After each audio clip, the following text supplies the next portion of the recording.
everybody, good evening and let's start. আজকে আমরা কি শিখবো?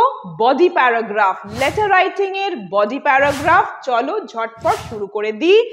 আইএলস প্রস্তুতি ডে 32। তোমরা জানোই IELTS general training writing task 1 এ আছি। আর লাস্ট এপিসোডে এই কোয়েশ্চেনটা আমরা পড়ে এটার ইন্ট্রোডাকশন লিখে ফেলেছিলাম। আজ আমরা যেটা লিখবো body paragraph. Okay, so let's see. You and your family are moving to another country and have decided to contact a property agent for assistance, right? আমি আমার পরিবার নিয়ে একটা অন্য দেশে সেটেল করতে যাচ্ছি, রিসেটেল হব, এবং তার জন্য আমার একজন ব্রোকার বা একজন প্রপার্টি এজেন্টের হেল্প চাই, অ্যাসিস্ট্যান্স চাই, তাই না? আর আমাদের এই চিঠিতে কি কি লিখতে হবে? You will say or ask, introduce yourself and your family. First of all তোমার নিজের সম্বন্ধে প্রপার্টি এজেন্টকে জানাতে হবে, তোমার ফ্যামিলি সম্বন্ধে, তোমার সম্বন্ধে একটা ইন্ট্রোডাকশন তো দিতে হবে, because the property agent doesn't know about you and your family, right? তো ফার্স্ট অফ অল নিজের সম্বন্ধে আর ফ্যামিলির সম্বন্ধে আমাদের একটা ইন্ট্রোডাকশন দিতে হবে। তারপর describe the type of accommodation you hope to find, কিরকম ধরনের বাড়ি আমরা চাই। আর লাস্টলি মানে কিরকম জায়গায় আমরা এই বাড়িটা চাইছি। Give your preference for the location and accommodation. Yeah, correct. তো এইবারে আমরা এই চিঠিটার ইন্ট্রোডাকশনটা লাস্ট এপিসোডে দেখে নিয়েছি। তোমাদের সুবিধার্থে এই চিঠিটার ইন্ট্রোডাকশন প্যারাগ্রাফ, যেটা লাস্ট ক্লাস আমরা লিখেছিলাম, শিখেছিলাম, সেটা বোর্ডে না, স্ক্রিনে এই রইল। এইবার চলো দেখে নিই ফার্স্ট বডি প্যারাগ্রাফটা আমরা লিখব। অলরেডি লেখা আছে, দেখো, introduce yourself and your family. এই বিষয়টাকে আমরা ইলাবোরেট করব। This one, introduce yourself and your family. কিভাবে করব?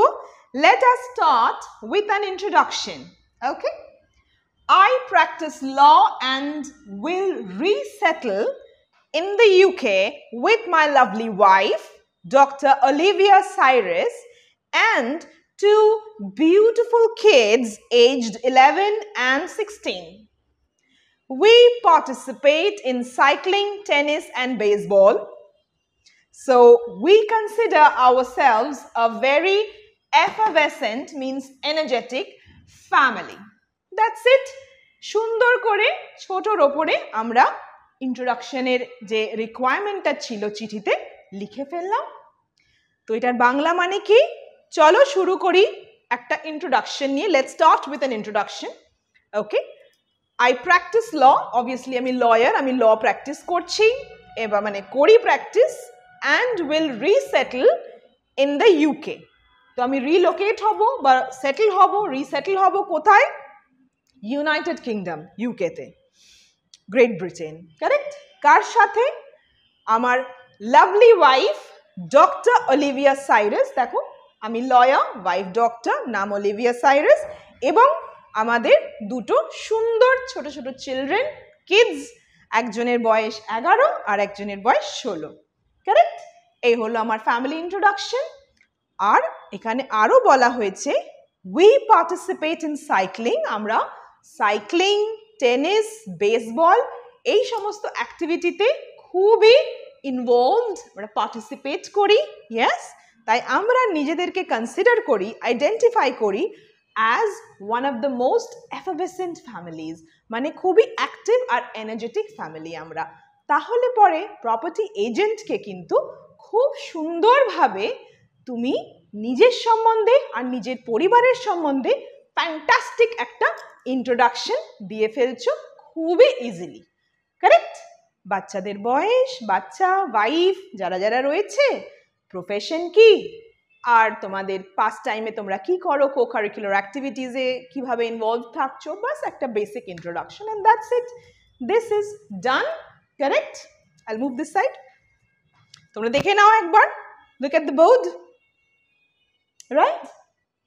এবার দেখো নেক্সট যে বডি প্যারাগ্রাফ আছে সেখানে লিখতে হবে describe the type of accommodation you hope to find. কি ধরনের বাড়ি তোমার পছন্দ, কিরকম তুমি চাইছো, কটা ঘর, বাথরুম, বাগান, বারান্দা, কিরকম তোমার রিকোয়ারমেন্ট, সেটা তোমাদেরকে আমি পড়ে দিই।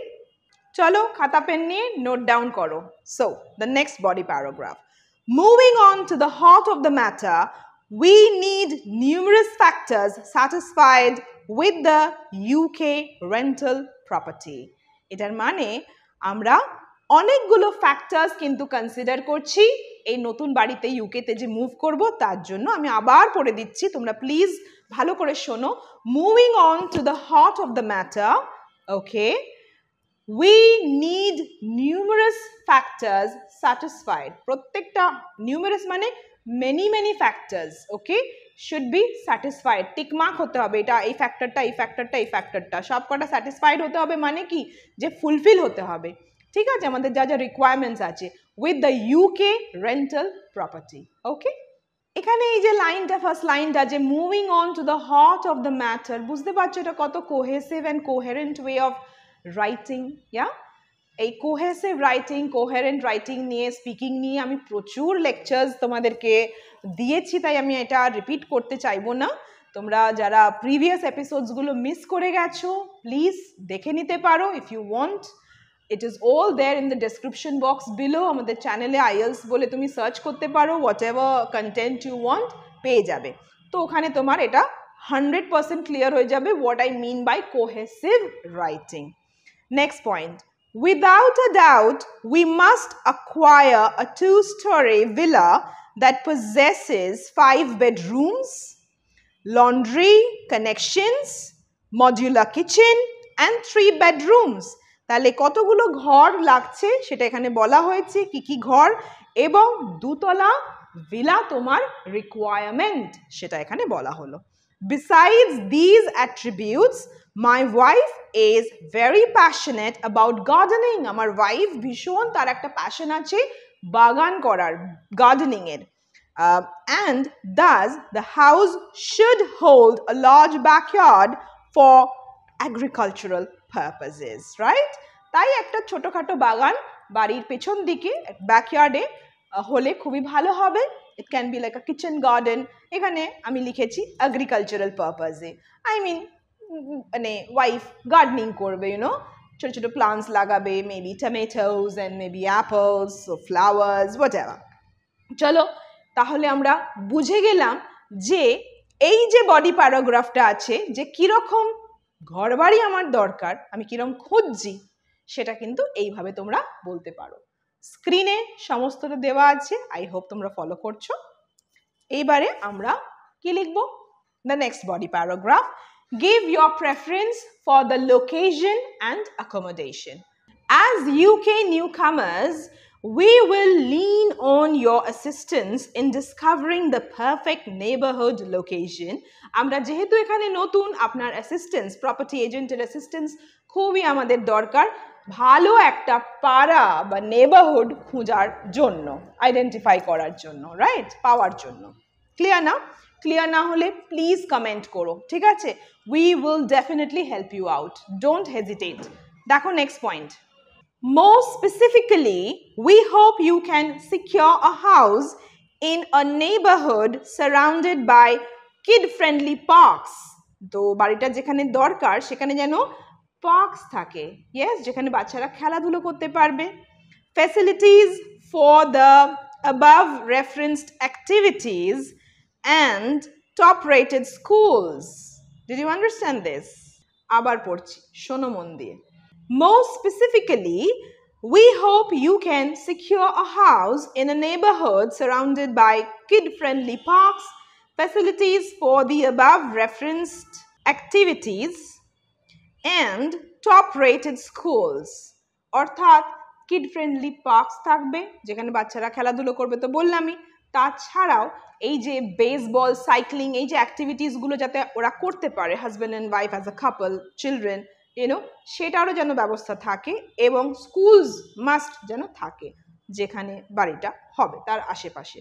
Lastly, the suburbs present less aesthetic appeal, we prefer an inner city residence. So inner সিটির মধ্যে আর কি বাড়িটা হলে, রেসিডেন্সটা হলে, হাউস, ভিলা, অ্যাপার্টমেন্ট হলে বেস্ট হয়। উইথ দিস তোমার লোকেশনের যে আইডিয়াটা ক্লিয়ার হয়ে গেল। ঠিক আছে, কিরম জায়গায় আমাদের এই বাড়িটা দরকার এটা প্রপার্টি এজেন্টকে ভালোভাবেই আমরা চিঠির মাধ্যমে লিখে জানাতে পারলাম। সেমি ফর্মাল লেটার চলছে। So this is done, that's it. দেখো এইটা আমাদের কভার হয়ে গেল, দিস ওয়ান ইজ ডান, আর এটাও আমাদের ডান হয়ে গেল। তাহলে একটা চিঠির শেষে কি থাকে? Obviously conclusion.